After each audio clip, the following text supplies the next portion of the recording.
உங்கள் இருதயங்களை கர்த்தருக்கு அர்ப்பணித்து அவருக்கே சேவையாற்றுங்கள்.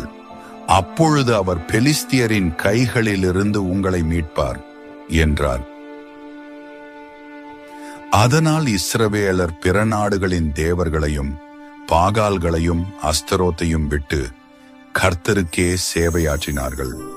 பின்னர் சாமுவேல் சொன்னார், இஸ்ரவேலரை மிஸ்பாவில் கூட்டுங்கள், நான் உங்களுக்காக கர்த்தரிடம் மன்றாடுவேன் என்றார்.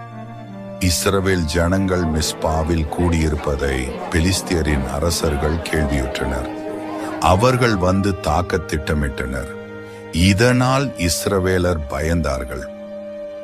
அப்போது சாமுவேல் தகன பலியாக செலுத்தி இஸ்ரவேலுக்காக கர்த்தரை நோக்கி வேண்டிக் கொண்டான். கர்த்தர் அவனுக்கு மறுமொழி அருளிச் செய்தார். அவர் மன்றாடினார், வானம் பதிலளித்தது. பயங்கர இரைச்சலோடு இடியொலி எழுந்தது.